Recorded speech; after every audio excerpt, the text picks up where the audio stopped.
মৃত ব্যক্তিকে স্বপ্ন দেখলে একটি ভুল কখনো করবেন না। আমরা অনেক সময় মৃত ব্যক্তিকে স্বপ্ন দেখি। অনেকের বাবা মা দুনিয়া থেকে বিদায় নিয়েছেন, অনেকের আত্মীয় স্বজন পাড়া প্রতিবেশী দুনিয়া থেকে বিদায় নিয়েছেন।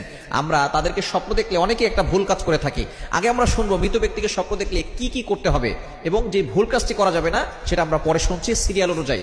প্রথমে আমরা জানবো মৃত ব্যক্তিকে স্বপ্ন দেখলে কি কি করতে হবে। আমরা অনেক সময় মৃত মা বাবাকে স্বপ্ন দেখি, অনেক সময় আমাদের মৃত দাদা আছে, নানা আছে, যারা দুনিয়া থেকে বিদায় নিয়েছে তাদেরকে স্বপ্ন দেখি।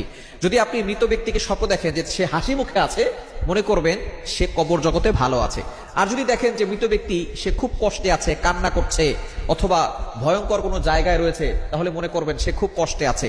যদি আপনি এই স্বপ্ন দেখেন যে সে কষ্টে আছে, তাহলে আপনি তার জন্য সদাকা করবেন, যতটুকু পারেন দান করবেন। আপনি যতটুকু পারেন কোরআন তেলাওয়াত করে তার জন্য দোয়া করবেন, নফল নামাজ পড়ে তার জন্য দোয়া করবেন। কারণ যারা দুনিয়া থেকে বিদায় নেয় তারা চাতক পাখির মতো তাকিয়ে থাকে কখন আমাদের জন্য একটু দোয়া করা হবে।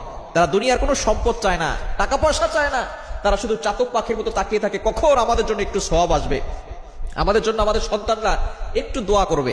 এজন্য সন্তান যারা আছে, পিতামাতা মারা গেলে এবং কোনো দাদা দাদি নাতি যদি এমন থাকে যে সে বড় আলেম হয়েছে অথবা সে কোরআন শরীফ পড়তে জানে, সে তার দাদা দাদির জন্য দোয়া করবে, সদাকা করবে, এরপরে কোরআন তেলাওয়াত করে দোয়া করবে, নফল নামাজ পড়ে দোয়া করবে। তবে আমরা একটা ভুল কাজ করে থাকি, সেটা হচ্ছে মৃত ব্যক্তিকে স্বপ্ন দেখলে মিলাদ পড়ায়, বাসার ভিতরে মিলাদ পড়ায়, বিশাল বড় অনুষ্ঠান করে, টাকা পয়সা না থাকলেও ধার করে ঋণ করে সুদে টাকা এনে তারপরে মিলাদ পড়ায় দেয়। খবরদার, এটা কখনো করবেন না।